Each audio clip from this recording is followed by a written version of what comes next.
모두들 다 아시겠지만 6월 24일 이렇게 큰 참사가 발생했습니다. 갑작스러운 사고에 유가족 분들은 모두 화성에 모여주셨습니다. 유가족 분들은 진상규명 그리고 책임자 처벌을 위해서 장례까지 미루고 지금까지 협의회를 구성해서 투쟁해 오고 계십니다. 그리고 많은 지역의 노동단체들 그리고 시민사회단체들이 함께 힘을 모아주셨습니다. 대책위를 발족을 했고 그 대책위는 가족협의회와 같이 지금 화성시청을 중심으로 투쟁을 이어오고 계십니다. 지금 분향소에는 얼굴이 있는 영정과 그리고 이름이 있는 위패가 올라가 있습니다. 이 영정과 위패를 올리는 과정도 쉽지 않았습니다. 화성시는 겉으로는 유가족 지원을 최대한 하겠다, 확대를 하겠다 얘기를 했지만 유가족들에게는 이 분향소를 옆 건물의 지하 2층으로 옮기면은 영정과 위패를 올릴 수 있게 해주겠다. 그리고 추모제가 진행되는데 그게 취소됐다고 거짓 전화를 돌리거나 그리고 지금은 유가족 지원을 친족과 직계로 나누어서 일부는 지원을 중단하고 다른 일부는 또 7월 30일자로 또 마무리가 되게 됩니다. 이렇게 경기도와 화성시에게 피해자 권리를 침해하고 있는 이 행태에 대해서 규탄하기 위해서 오늘 오전 10시 40분에 유가족분들은 화성시청 분향소 앞에 농성을 시작했습니다.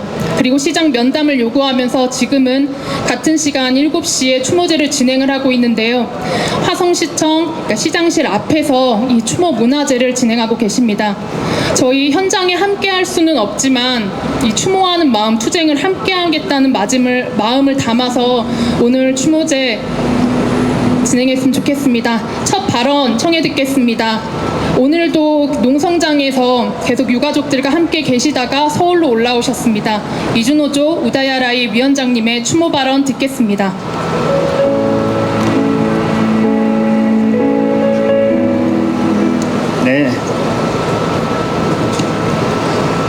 네, 금방 소개받던 이준호조 위원장 우다야라입니다. 아리셀 배터리 폭발 참사로 목숨을 잃는 모든 분들을 추모합니다. 또 유가족 또 부상자 분들에게 우려의 말씀 전합니다. 한국 정부와 기업들이 이 노동자를 한국 여러 산업 현장에 필요해서 데리고 왔습니다. 그러나 이 노동자들은 노동자로서 사람으로서 생명과 안전, 인권과 노동권 보장받지 못했습니다. 정부는 이 노동자의 안전, 생명, 권리보다는 관리와 통제, 사업주의 이익 중요하다고 생각합니다.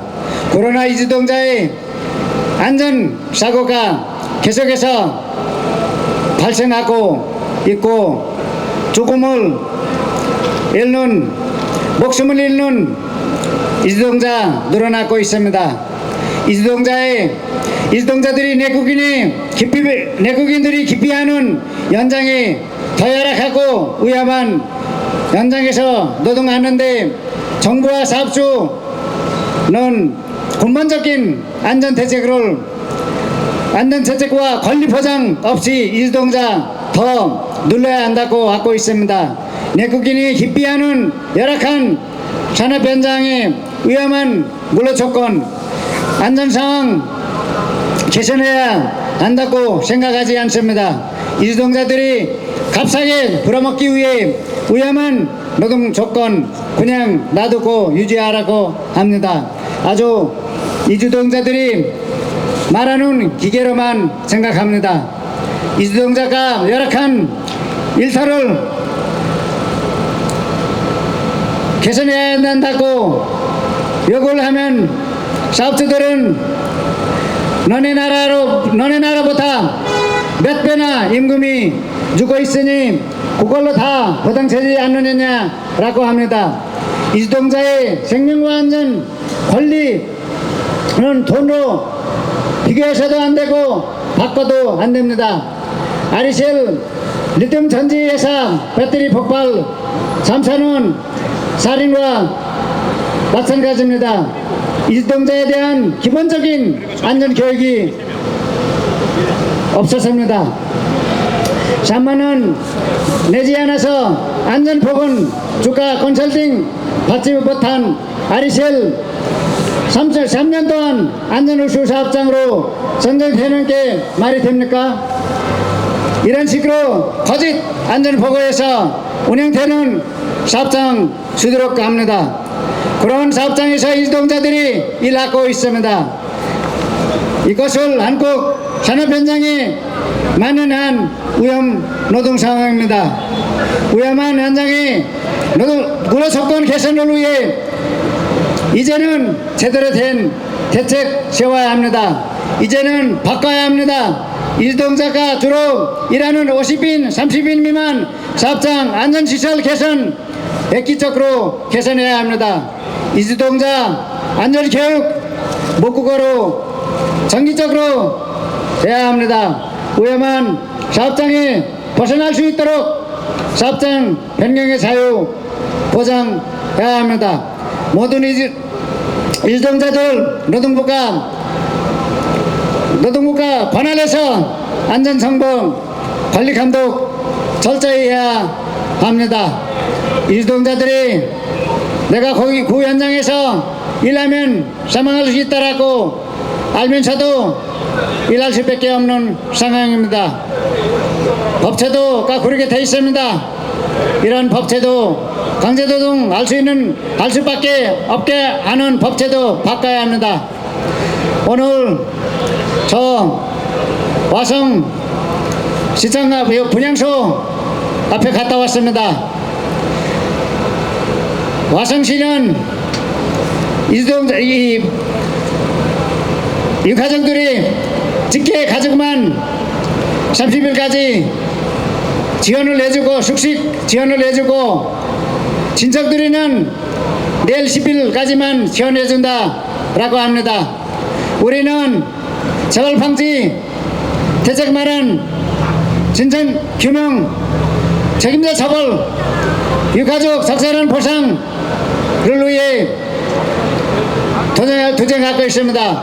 하지만 화성시는 돈이 아깝다고 해서 유가족들한테 지원도 안 한다라고 하고 있습니다. 이 사건 쉽게 해결하려고 하고 있습니다.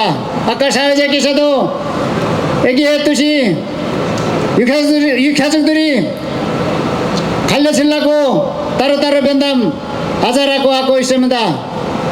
사건이 길어지면 보상이 줄어들 수 있다라고 협박하고 있습니다.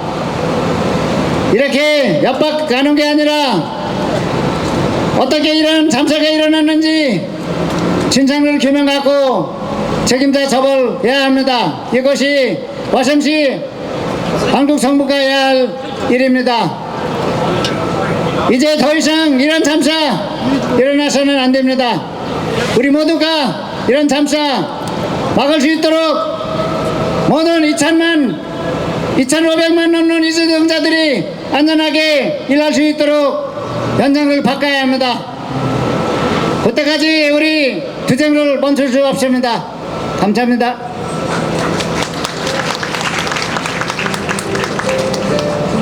네, 지금 전국 곳곳에서는 위험한 일자리들이 이주 노동자들에게로 가고 있고 비정규직 자리들이 이주 노동자들에게 가고 있습니다.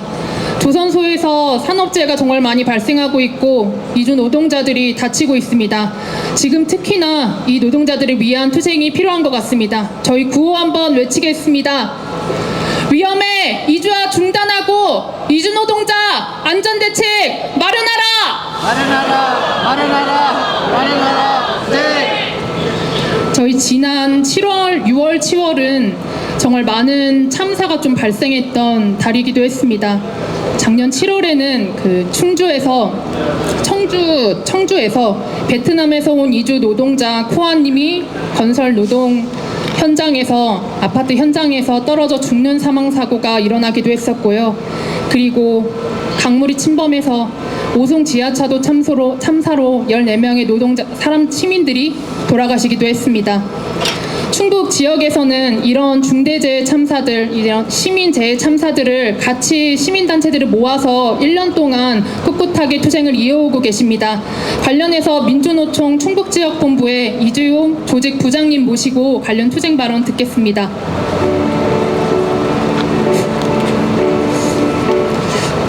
예, 동지들 인사드리겠습니다. 민주노총 충북지역본부 조직부장 이주용입니다. 투쟁!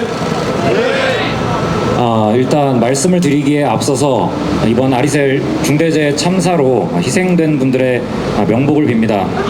더불어서 부상당하신 분들과 그리고 지금도 트라우마를 겪고 계실 동료 노동자 그리고 소방 노동자들의 온전한 회복을 기원하겠습니다. 이번 참사는 무엇보다 희생자 대다수가 이주노동자였고 동시에 불법 파견으로 이중 착취를 당하던 비정규직 여성 노동자들이었습니다. 그렇기 때문에 이번 참사에 대한 대책이 기술적인 개선책 정도로 그칠 수는 없습니다. 우리 사회 불법 파견과 비정규직 여성 노동자들의 문제 그리고 이주노동자들의 안전 문제에 대한 근본적인 해법이 나오지 않는다면 이번 참사는 해결됐다고 할 수 없을 것입니다. 저희 충북에서는 사회자께서 말씀하셨듯 다음 주 월요일 7월 15일이 되면 오송 지하차도 참사 1주기가 돌아옵니다. 14명이 사망하고 16명이 부상당한 사회적 참사였지만 아직까지도 진상규명과 책임자 처벌은 요원한 상태입니다. 피해자들과 유족들이 이 중대 시민재해에 대해 중대재해 처벌법을 적용해서 최고 책임자들을 엄중 처벌하라고 요구해왔지만 1년이 지나가는 지금까지도 기소 여부조차 불분명한 상태입니다. 그렇기에 다시는 이런 사회적 참사가 발생해선 안 된다고 막아야 한다는 심정으로 1주기 추모를 준비하고 있었습니다. 그 추모를 준비하던 와중에 아리셀 중대재해 참사 소식을 듣게 됐습니다. 사회적 참사의 추모 기간에 또 다른 대형 참사가 발생한 이 현실이 너무나 참담할 따름입니다. 저희 충북에서는 이번 아리셀 중대재해 참사가 결코 남의 일이 될 수 없습니다. 딱 1년 전인 2023년 7월 6일 저희 충북 청주의 한 아파트 신축 공사 현장에서 베트남 이주 노동자 2명이 작업 중 20층 높이에서 추락해 사망하는 중대재해가 발생했습니다. 안전조치와 신호체계가 제대로 갖춰져 있었다면 이주 노동자를 고려한 안전교육과 작업에 대한 안내가 제대로 됐다면 막을 수 있던 사고였습니다. 하지만 재해 직후 사측은 베트남 현지에 있던 유족에게 사과도 재해 경위나 원인에 대한 설명도 하지 않고 도리어 얼마 되지도 않는 보상금을 제시하며 그조차 시간이 지나면 받지 못할 수 있다는 회유와 협박으로 일관했습니다. 당시 베트남에 계시던 재해자의 유족께서는 다른 무엇보다도 남편이 왜 죽어야 했는지에 대한 어떤 설명도 듣지 못한 것을 가장 억울해하셨습니다. 그렇기에 말도 통하지 않는 한국까지 직접 와서 저희 민주노총을 찾아오셨고 4개월여를 함께 투쟁해 주셨습니다. 그 결과로 원하청 사측의 사과 그리고 이주노동자의 안전대책을 포함한 재발 방지 대책 그리고 합당한 손해배상 책임을 물을 수 있게 되었습니다. 하지만 이 사건에 대응하면서 저희는 이주노동자들이 죽어서도 차별당해야 하는 현실을 마주하게 됐습니다. 아직까지 법원은 이주노동자가 중대재해로 사망했을 때 회사의 배상 책임에 대해서 한국인과는 다른 철저하게 차별적인 기준을 적용하도록 하고 있습니다. 이 때문에 사업주들은 이주노동자를 그야말로 값싸게 쓰다 버리는 산업 노예로 취급하고 있는 겁니다. 이런 현실이 근본적으로 바뀌지 않으면 이주노동자들이 무참하게 죽어나가는 이 기업살인의 현실을 결코 바꿀 수 없습니다. 이번 아리셀 중대재해 참사가 저희 충북에서 남의 일이 될 수 없는 다른 이유도 있습니다. 저희 충북의 베트남 이주노동자 중대재해 사건에 대해 말씀드렸는데요. 이 사건에서 가장 먼저 베트남 현지의 유족과 화상 인터뷰를 진행하고 이 사건의 대응 투쟁을 가장 앞장서서 취재해 주었던 지역 진보 언론의 기자가 있었습니다. 그 기자의 남편분이 이번 아리셀 중대재해 참사의 희생자가 됐습니다. 취약한 노동자들의 중대재해를 알리기 위해 발벗고 나섰던 언론 노동자가 또 다른 중대재해의 피해 유족이 된 것입니다. 이주 노동자들이 안전하지 않은 일터에서는 그 누구도 안전할 수 없습니다. 이 현실이 바뀌지 않는다면 이 다음 중대재해에서는 우리 중 그 누구라도 피해자 또는 희생자가 될 수 있습니다. 조금 전 소개드렸던 저희 충북 베트남 이주 노동자 중대재해 사건에서 재해자의 유족이었던 아내분 레티화 씨는 4개월여의 대응 투쟁을 마무리 짓고 올 3월 출국하시면서 저희에게 감사 메시지와 함께 아래와 같은 짤막한 메시지를 전하셨습니다. 발언을 마무리하면서 그중 일부를 옮겨보겠습니다. 이주 노동자에게 위험한 작업장은 당연히 한국인 노동자에게도 위험하기 때문에 이주 노동자와 한국인 노동자가 차별 없이 안전하게 일할 수 있는 일터를 만들기 위해 함께 협력할 수 있길 기원합니다. 그리고 만일 이주 노동자들이 일하다 다치거나 목숨을 잃는 안타까운 사고가 발생한다면 그들이 흔들리지 말고 민주노총과 시민사회단체와 단결해 대응하면 좋겠습니다. 피해자의 억울함을 호소하고 더 안전하고 공정하며 평등한 노동 환경을 만들기 위해 힘을 모아주십시오. 유족의 이와 같은 당부가 또 다른 사회적 참사 앞에서 더욱 마음을 아프게 합니다. 아리셀 중대재해 참사의 진상규명과 책임자 처벌 그리고 중대재해처벌법의 엄정한 적용을 위해 함께 연대하겠습니다. 감사합니다.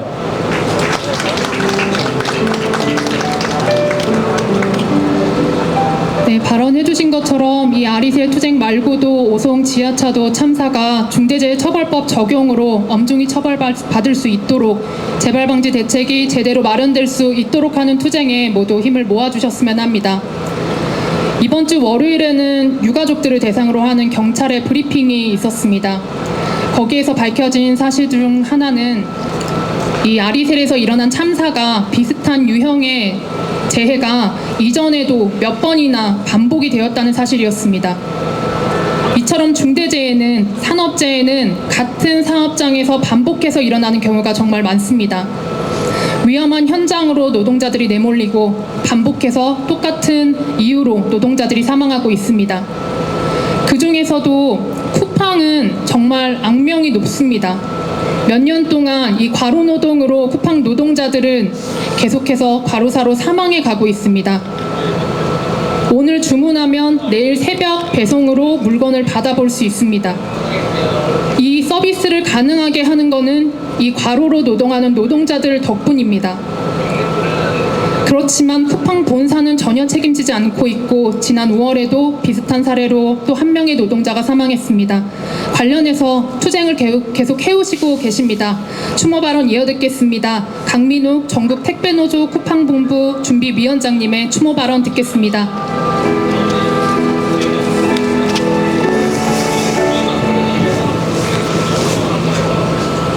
네, 동지들 반갑습니다. 전국 택배노동조합 부위원장 쿠팡본부 준비위원장 강민욱입니다. 투쟁!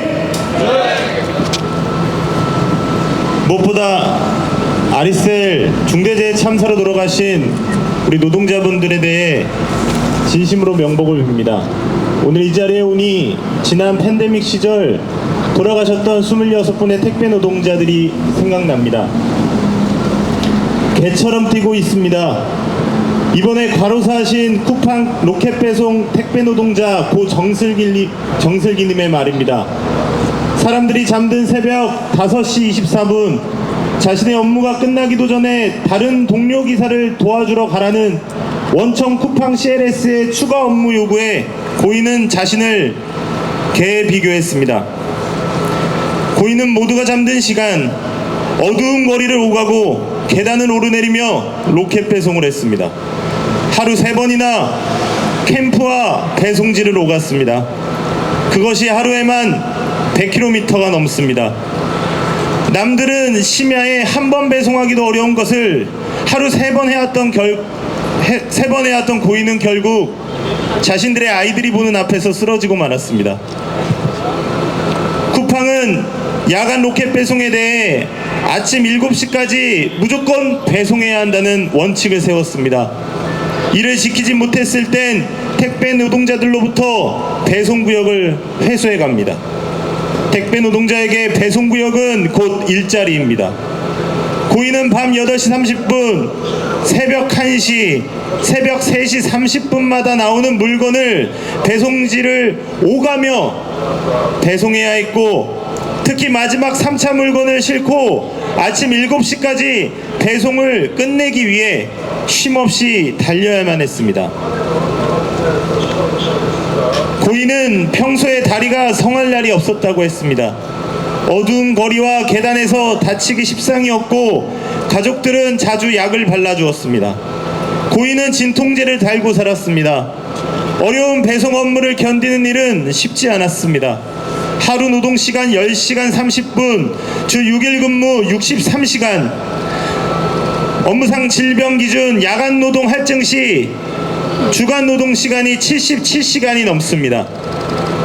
거기에 단지 장시간 노동 시간만으론 설명할 수 없는 크나큰 업무 강도, 정신적 압박이 결국 고인을 삼켜버리고 말았습니다. 로켓 배송 때문이었습니다. 쿠팡은 고객들에게 마치 로켓처럼 빠르게 물품을 가져다 드리기 위해 주간 택배 노동자들에겐 2회전, 야간 택배 노동자들에겐 3회전 배송을 강요했고, 정해진 시간을 넘겨 지연 배송을 하면 배송구역 회수라는 과도한 페널티를 적용했습니다. 고인은 가족에게 내가 아침 7시까지 배송을 못하면 나 여기서 일하지 못해 라고 말했다고 합니다. 그렇게 달리고 또 달려야 했습니다. 쿠팡이 책임져야 합니다. 쿠팡의 처참한 로켓 배송의 노동 실태가 만든 죽음입니다. 카카오톡을 통해서 원청인 쿠팡 CLS가 하청 노동자인 고인에게 추가 업무를 수차례 직접 지시한 증거가 밝혀져 고인의 과로 노동의 직접적 원인을 제공했다는 사실이 드러났습니다. 추가 업무 지시만이 아니라 배송 업무와 관련된 모든 전만 업무를 지시했고 보고하게 했습니다. 그러나 쿠팡 CLS는 고 정슬기님의 과로사에 중간 대리점에게 책임이 있다고 자신들의 책임을 회피하고 있습니다. 저는 분노합니다. 쿠팡 CLS는 사용자로서의 책임은 면하고 싶고 비용도 절감하고 싶어 택배 노동자들의 고용 형태를 하청과 특수고용 형태로 가져가고, 동시에 로켓 배송이라는 질 높은 서비스를 제공하고자 상시적 구역 회수 제도로 고용 불안을 일으키고, 카카오톡으로는 하청 노동자에게 직접 업무 지시를 해왔습니다. 쿠팡에겐 기업의 사회적 책임이라곤 눈꼽만치도 찾아볼 수 없고 탐욕스러운 이윤 추구의 모습만을 확인할 수 있었습니다.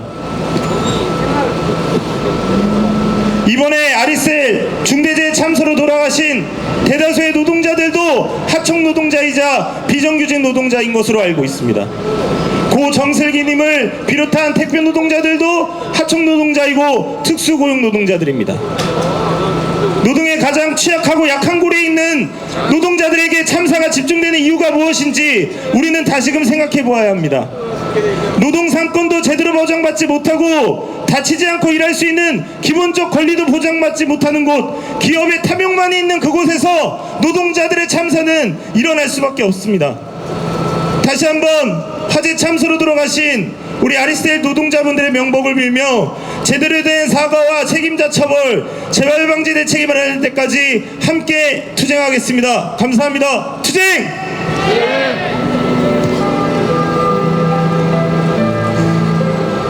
저희가 아리셀 참사를 얘기를 하면서 오송을 얘기하고 건설산업 현장을 얘기하고 그리고 쿠팡 현장을 얘기하는 것은, 이렇게 산업재해가 반복돼서 발생하는 것은 이 사업장이 특별히 특출나서 그런 게 아니라 어떤 사회적 구조 때문에 이런 산업재해가 계속 발생하고 있다는 것을 드러내는 것이기도 합니다. 이 아리셀 참사와 정말 비슷하게 닮아있는 큰 사고가 예전에 있었습니다. 2016년에 휴대부품 생산 공장에서 일하던 청년 노동자 7명이 메탄올에 실명을 하는 큰 사고가 있었습니다. 그 노동자가 이렇게 말했습니다. 아무도 이 현장 생명이 위험한지 나에게 말해주지 않았다. 그 노동자에게 주어진 거는 목장갑 하나와 일회용 마스크 하나였습니다. 아리셀 참사도 다르지 않을 거라고 생각합니다. 관련해서 노동건강연대 공동대표 전수경 활동가님 모시고 추모 발언 듣겠습니다.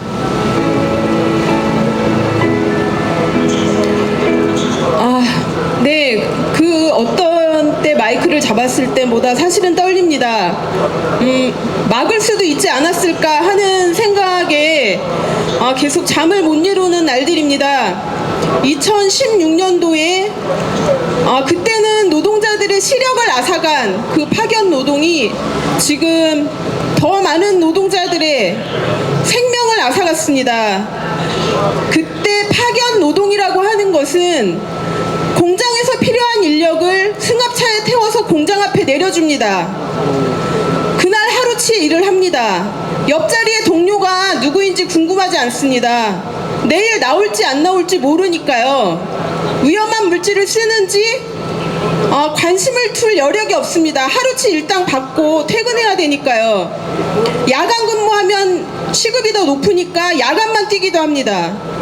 서로가 누구인지 물어볼 여력이 없고 오늘 힘들어서 내일 안 나가면 사장에게 연락이 오지 않습니다. 인력업체는 형식상은 고용관계가 있지만 4대 보험을 들어줘야 하지만 그 사람들이 누구인지 관심 없습니다. 다 수수료로 보이니까요. 그래서 한 사람이 누구에게는 수수료로 보이고 한 사람에게는 그저 이름이 없는 하루치 일당 생산하면 되는 익명의 어떤 사람입니다. 그 과정에서 6명의 20대 노동자들이 메탄올이라는 물질이 어떤 독성이 있는지 아무에게도 듣지 못한 채로 누구는 5일 만에 시력을 잃었고 누구는 3개월 만에 시력을 잃었습니다. 6명의 노동자가 시각 장애인이 되었는데 나중에 알고 보니 저희가 산재 신청서를 쓰려고 할 때 이미 인력업체들은 이름을 2번, 3번 바꿨습니다. 저희 활동가들이 그 사업체를 찾아가야 했습니다. 노동부가 사실은 그것보다 2년 전에 2014년에 반월공단에서 중국 동포가 똑같이 메탄올로 실명된 사실을 알고 있었다는 것을, 그리고 그것을 숨기고 있었다는 것을 저희가 나중에 알게 됐습니다. 지금 안산, 반월, 인천, 부평 어디든지 승합차에서 노동자가 내리고 공장에 일손이 딸리는 곳마다 사람이 들어갑니다. 그 과정에서 노동자들이 왜 안전교육을 받지 않았냐, 또는 산재 계획서가 있었냐, 이것은 사실은 의미가 없습니다. 왜냐하면 그 시스템을 벗어나려고 만드는 것이 불법 파견이기 때문입니다. 어떤 경우에도 정부가 불법 파견을 없애지 않는 한 노동자가 위험한 물질이 무엇인지 모르고 다루다가 그냥 집으로 숨어 들어가서 장애를 입어도 알 수가 없는 것이 불법 파견입니다. 아리셀 노동자들이 그 안에서 자기가 무슨 물건을 다루어서 포장해서 내보내는지 사실은 사장이 알려줄 필요를 느끼지 못하는 것, 그것이 불법 파견입니다. 지금 윤석열 정부와 기업에서 더 많은 불법 파견을 합법적으로 하게 해주려고 하고, 또는 노동부가, 법무부가 외국인 인력을 더 자유롭게 쓰게 해주려고 하는 것, 그것이 다 시스템 바깥에서 안전제도에 적용을 받지 않아도 되는 사람들을 도구화해서 생산의 현장으로 들여보낼 수 있기 때문입니다. 그래서 그 당시에 저희가 노동부 장관들을 고발했지만 무혐의 났습니다. 지금 정부의 직무유기와 인력업체의 뒤에 배후에 있는 윤석열 정부가 다시 한번 노동자들을 죽게 만든 것과 같습니다.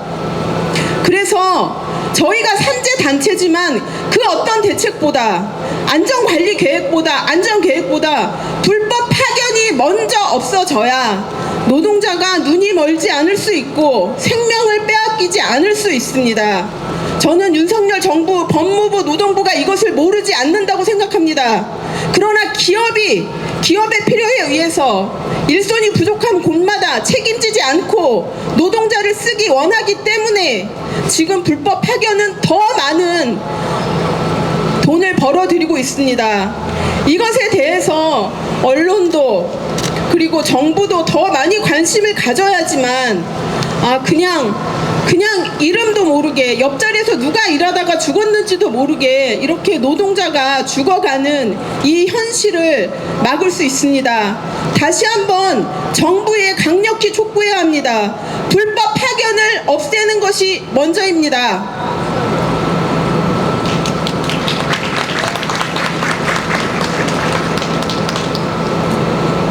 떠나가신 분들을 깊이 애도하고 추모합니다.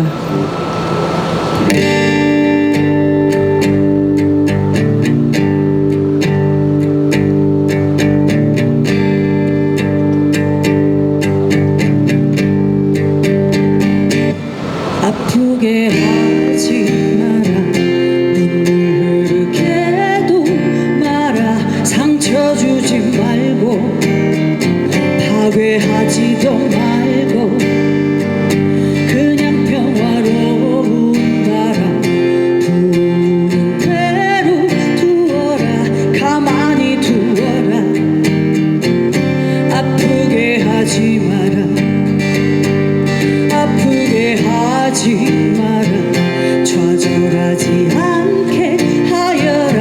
빼앗지도 말고 떨게 하지도 말고 그냥 아름다운 것들 바라볼 수 있게 하여라. 가만히 두어라. 아프게 하지 마라. 더 이상 우리를, 더 이상 우리 형제를, 더 이상 나를,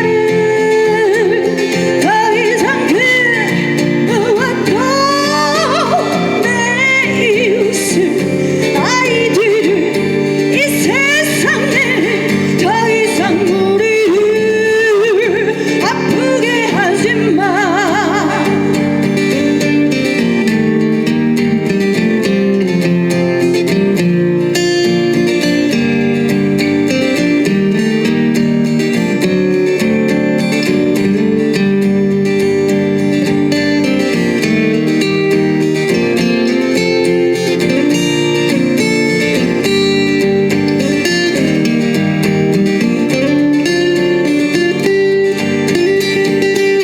더 이상 우리를,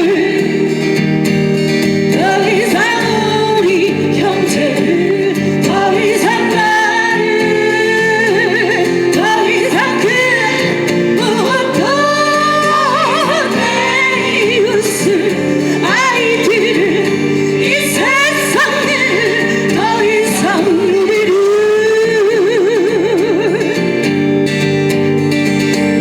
더 이상 우리를, 더 이상 우리 형제를, 더 이상 나를, 더 이상 그 무엇도 내 이웃을, 아이들을, 이 세상을, 더 이상 우리를 아프게 하지 마.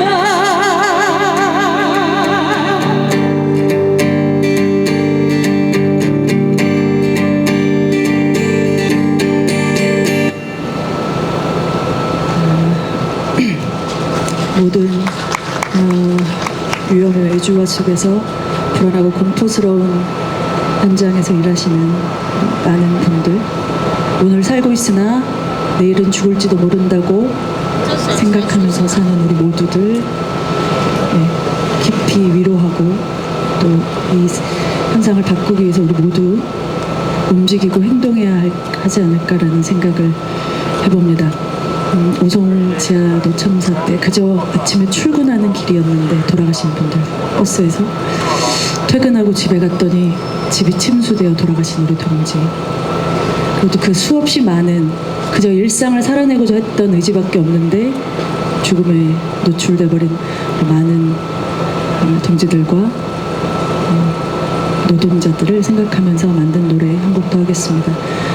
살아있는 사람들이 해야 할 것은 내가 죽어야 할 것을 걱정하는 것이 아니라 떠나간 이들이 바랬던 게 무엇인지, 그들을 통해 우리가 밝혀내야 할 게 무엇인지, 바꿔야 할 게 무엇인지를 잘 가늠해내고 이 슬픔을 딛고 서서 함께 손잡는 일이 아닌가 라는 생각을 해봤습니다. 살아있는 그대여라는 노래 한 곡도 하겠습니다.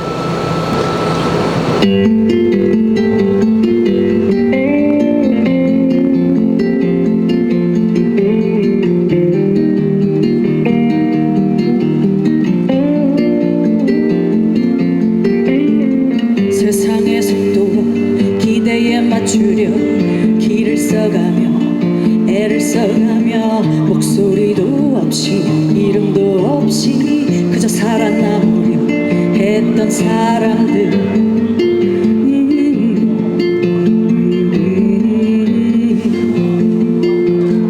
싸우고 이기고 무언가를 얻어도 다시 또 빼앗기던 나날들, 삶의 모든 순간 속에서 숨겨진 착취에 신음하던 사람들,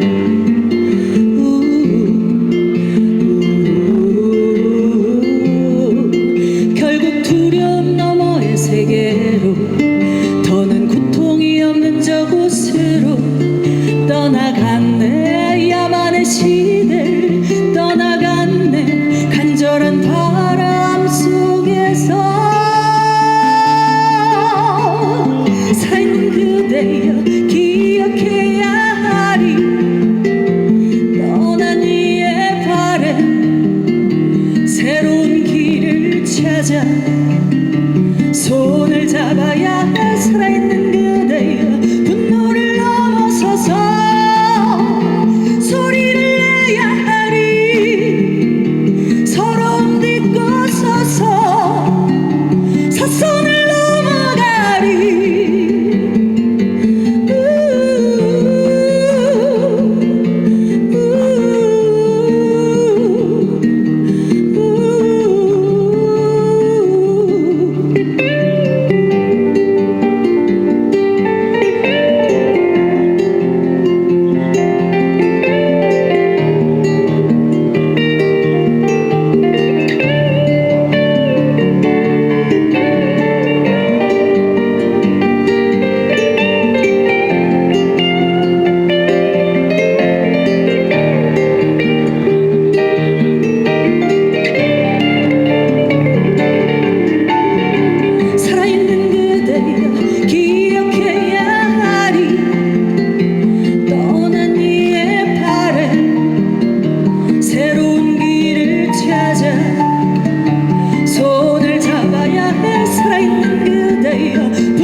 국내 이주 노동자가 90만 명을 넘겼다고 합니다. 전체 취업자의 한 3% 정도 되는 수치라고 하고요. 그런데 산재 사망 노동자들 중에서도 이주 노동자들의 수는 보면 10%가 이주 노동자라고 합니다. 이 숫자만 봐도 얼마나 이주 노동자들이 훨씬 더 비율상 많이 사망하고 있다는 걸 보여주는 것 같습니다.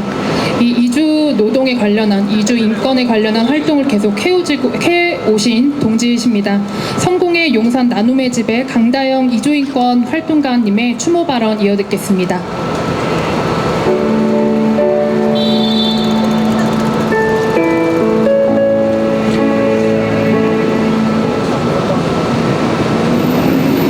안녕하세요. 성공의 용산 나눔의 집 이주인권 활동가 강다영입니다. 아리셀 화재 참사로 돌아가신 모든 희생자분들을 추모합니다. 그리고 유가족분들과 부상자분들께도 위로의 말씀을 드립니다. 지난 6월 26일 저는 참사 현장을 방문했습니다. 화재 참사가 발생한 뒤 이틀이 지났는데도 아직 현장에서는 탄내가 강했습니다. 무너져 앉은 아리셀 건물과 참사 현장의 탄내는 이번 참사가 얼마나 심각했는지 온몸으로 보여주는 것 같았습니다. 노동자 23명이 사망한 중대재해, 마음이 너무나 착잡했습니다. 그 뜨거운 불길 속에서 얼마나 무섭고 고통스러우셨을까요? 이번 참사는 한국 사회의 민낯을 드러냈습니다. 아리셀 사업주는 돈을 더 벌고 싶어서 인건비는 줄이고 안전대책 비용도 줄이고 고용에 따른 책임도 회피하고, 사업주의 이런 이기심이 수많은 사람의 목숨을 앗아갔습니다. 이미 4차례의 화재 사고가 있었는데도 안전교육도 안전대책도 마련되지 않은 것은 분명한, 이건 범죄입니다. 그리고 사업주의 범죄가 가능했던 것은 사람의 목숨보다 비용을 더 우선시하는 한국 사회의 구조 때문입니다. 하청의 하청, 형식적인 안전점검만 하는 공단, 그리고 위험의 이주화, 이 모든 것이 맞물려 이번 중대재해 참사가 발생했습니다. 이번 참사의 희생자는 23명, 그중 18명은 이주 노동자 분들이십니다. 이주 노동자의 산재 피해는 너무나 심각합니다. 정부는 산업 현장의 안전 문제를 어떻게 해결할 것인가가 아닌 어떻게 하면 그 위험한 일을 이주 노동자에게 떠넘길 수 있을까 궁리합니다. 이주 노동자의 산재 사망자 비율은 9.7%에서 작년 11.2%로 점점 증가하는 추세인데 이주 노동자 지원센터의 예산은 대폭 삭감되었습니다. 이것이 대한민국의 현실입니다. 참사 현장을 떠나 집으로 돌아가는 길에 공장들이 빽빽히 자리 잡고 있었습니다. 저는 그 노동자들의 안녕을 걱정합니다. 아리셀 참사와 같은 비극이 반복되지 않기 위해 저는 요구합니다. 하나, 위험의 이주화를 즉각 중단하십시오. 이주 노동자를 위한 체계적인 안전 대책 마련을 촉구합니다. 하나, 이번 참사 책임자에게 그 죄를 엄중히 물어 제대로 처벌할 것을 촉구합니다. 그리고 마지막 하나, 화재라는 것에만 집중하는 것이 아니라 이번 중대재해가 일어나게 된 사회적 구조를, 그 문제를 주목해서 근본적 문제 해결을 위한 진상규명을 촉구합니다. 감사합니다.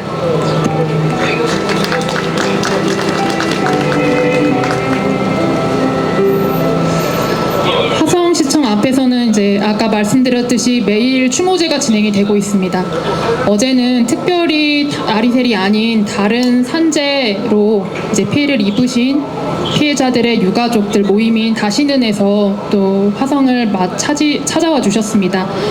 그 유가족분 중에 한 분이, 활동가 분이 말씀을 해주시기를 이렇게 말씀해 주셨습니다. 우리가 어떻게 하느냐에 따라 이후 세상이 달라진다. 이런 굳은 마음을 가지고 항상 활동해 주시고 투쟁해 주시는 동지입니다. 김용균 재단의 김미숙 대표님 모시고 추모 발언 이어듣겠습니다.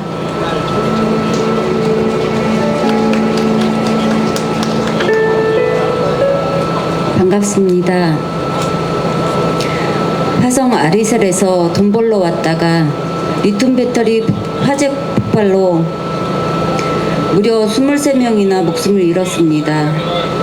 저희 산재 유족들 모임 다시는 어제 아리셀 피해자 유족들에게 도움되길 바라는 마음으로 간담회를 진행했고 저녁 추모제에도 참석했습니다.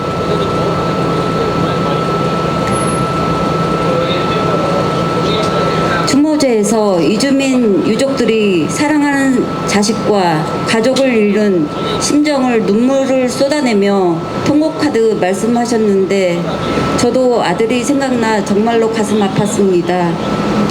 하늘이 무너진 듯한 그 아픈 심정과 가정의 파탄을 넘어 피해자들 삶까지 좀먹는 듯한 아픔과 이 억울한 심정을 어찌 말로 다 표현할 수 있겠습니까? 피해자로서 진정 바라는 것은 그곳에서 왜 내 가족이 죽을 수밖에 없었는지 제대로 알고자 합니다.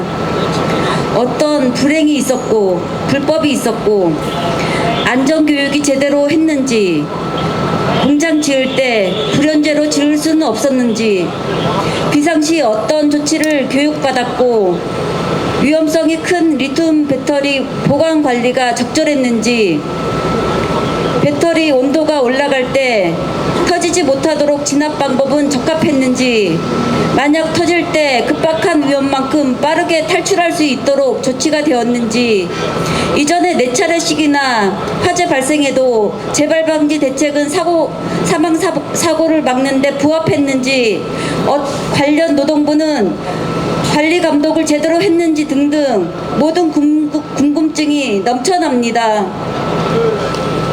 그래서 사용자의 의무 위반을 철저하게 조사해서 법 위반 시 꼭 처벌받게 해달라고 피해자와 유족들이 자식을 잃고 환장에 미칠 지경에도 요구하고 있는 것입니다.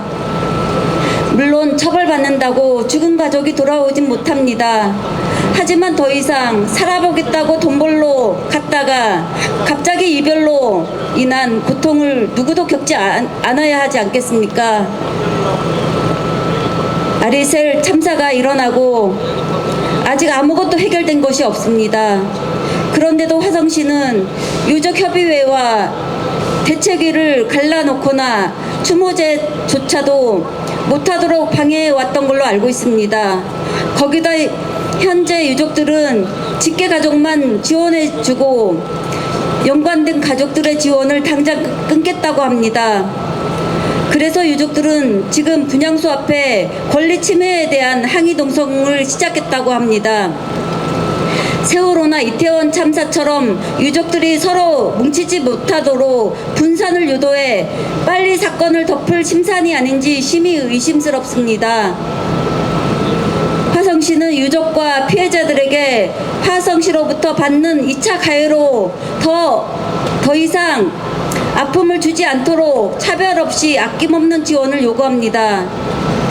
중대재해는 우리 사회에 깔려있는 폭력적이고 불의한 위계구조를 드러내고 있습니다.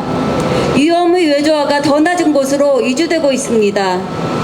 그러므로 이윤 극대화로 인한 인명피해가 넘쳐나는 세상이 되어버렸습니다. 저는 정부와 사업주들이 인명사고에 대해 임기응변을 위한 말로만 명복을 빌지 않았으면 좋겠습니다. 처벌을 면하라고 서류상으로만 안전조치하는 기만적 행위를 당장 멈추길 바랍니다. 인명사고 발생했을 때마다 당신들의 그릇된 사고방식 때문에 가정은 파탄나기 때문입니다.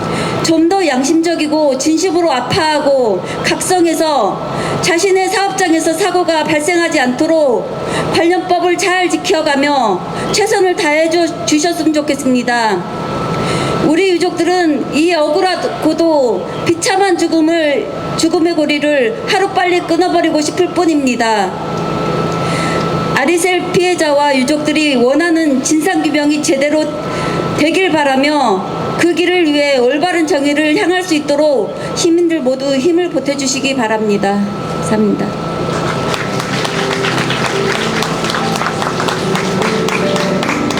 정말 많은 유가족들에게 힘이 되는 동지들입니다. 이 아리셀 투쟁은 아리셀만의 투쟁이 아니라 이주 노동자들의 투쟁이기도 하고 불법 파견된 노동자들의 투쟁이고 그리고 산업단지에서 일하고 있는 노동자들의 투쟁이기도 합니다. 저는 아리셀 투쟁이 정말 전국적으로 퍼져서 저희가 이때까지 해결하지 못했던 문제들을 풀 수 있는 이 물꼬를 트는 투쟁이 되기를 바랍니다. 어느 때보다 더 강력한 엄중한 투쟁이 필요한 때입니다. 민주노총 권수정 부위원장님의 발언 듣겠습니다.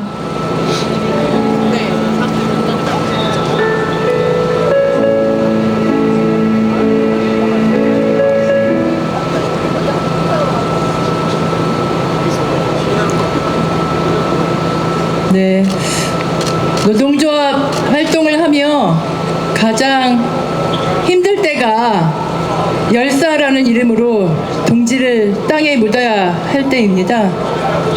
그리고 노동조합 활동을 하며 가장 슬플 때가 열심히 일하는 것밖에 아무런 죄 없는 노동자들이 자신의 일터에서 억울하게 죽음을 당했을 때 그 죽음을 똑바로 바라보고 다시는 이런 일이 발생하지 않도록 우리가 해야 할 바의 역할을 다하겠다는 다짐을 할 때입니다. 23명 억울하게 돌아가신 노동자들을 추모하며 준비된 발언 읽겠습니다. 23명 노동자의 죽음에 대한 책임을 묻습니다. 6월 24일 화성 아리셀 공장에서 불이 나 23명의 노동자가 죽고 8명의 노동자가 부상을 입었습니다. 8일 어제입니다. 사고가 난 지 2주 만에 경기 남부경찰청은 아리셀 공장에서 2022년에 2번, 2021년에 2번, 2022년에 1번, 그리고 지난달 사고가 나기 불과 이틀 전 6월 22일 또 1번, 모두 4번의 화재가 있었다고 발표했습니다. 이것이 무슨 말입니까? 23명의 노동자들의 죽음을 막을 기회가 4번이나 있었다는 말입니다. 목숨이 2개인 사람은 없습니다.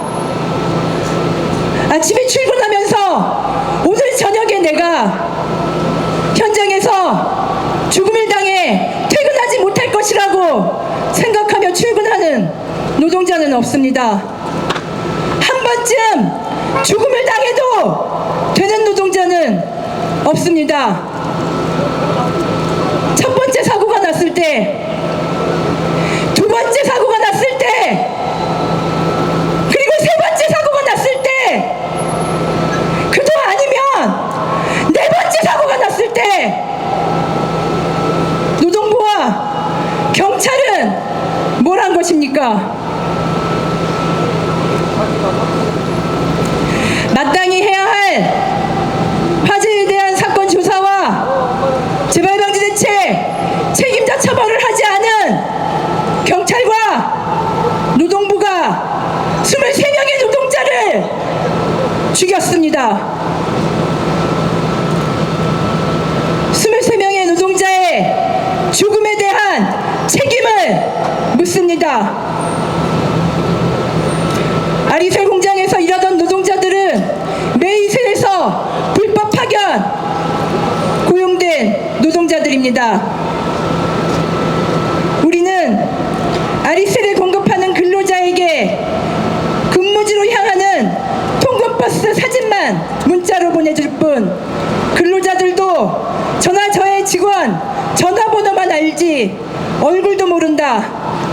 우리는 아리셀에 직접 갈 수도 없다. 사고 다음 날인 6월 25일 매일새 관계자가 언론에 스스로 밝힌 본인의 범죄 이력입니다. 2018년 12월 화력발전사에서 일하던 김영균 노동자가 죽음을 당한 이후 우리는 불법 파견이라는 위법적인 고용 형태, 이 위법적인 고용 형태에 의한 위험의 외주화가 사람을 죽이고 있다고 주장했습니다. 불법을 저지른 원청 회사를 처벌하지 않는 한 이 죽음은 끝나지 않는다고 우리는 수없이 말해왔습니다. 그 결과 2022년 1월부터 중대재해 처벌법이 시행되고 있습니다.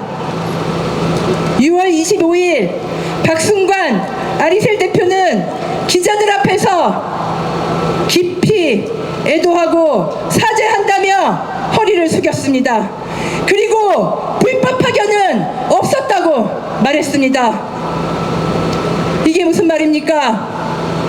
무엇을 사과하고 무엇을 사죄하길래 잘못한 것이 없다는 것입니까? 불법 파견을 인정하지 않으면서 무엇을 사과합니까? 불법으로 노동자를 고용해 안정장치 없이 부려먹은 박순관 아리셀 대표가 죽였습니다. 불법인지 알면서 노동자를 파견해 인건비 받아먹고 산 메이셀 사장이 죽였습니다.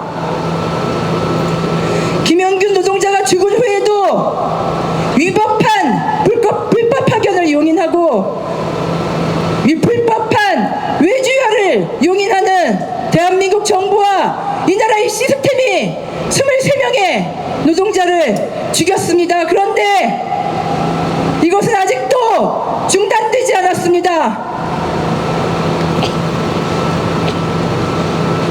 직접 생산 공정이 아니어서 불법 파견이 아닐 수도 있다고 중부 고용노동청장 민길수 청장이 말했습니다. 지금도 이 시스템을 유지하고 이 시스템으로 어디에선가 노동자를 죽음으로 내몰고 있습니다. 23명 노동자의 죽음에 대한 책임을 묻습니다. 화성시는 4만 명의 이주 노동자들이 있습니다. 위험의 외주화는 위험의 이주화가 되어 노동자들의 목숨을 잡아먹고 있습니다. 대한민국에 죽으려고 오는 이주민은 없습니다. 노동자도 목숨은 하나입니다. 이주민도 그러합니다. 화성시는 4만 명의 이주 노동자들이 일하고 있는 사업장을 전수조사해야 합니다. 지금 이 순간에도 어디에선가 이주화되고 외주화된 위험이 노동자들을 죽이고 있지는 않은지 지금 이 순간에도 어느 사업 현장에서 네 번째 화재가 발생하고 그것을 그냥 지나쳐서 다섯 번째 화재를 기다리고 있지는 않은지 그것을 전수조사하지 않고 화성시장은 죄가 없다 할 수 없습니다. 세월호의 노란 리본, 이태원 참사의 보라색 리본, 오송 참사의 녹색 리본에 이어서 우리는 이제 화성 아리셀 참사의 하늘색 리본을 가슴에 답니다. 더 이상 노동자들이 일하다 죽지 않고 시민들이 바다에서 길에서 죽지 않는 세상을 위해 오늘 민주노총이 동지들과 함께 투쟁하겠습니다. 구호로 정리하겠습니다.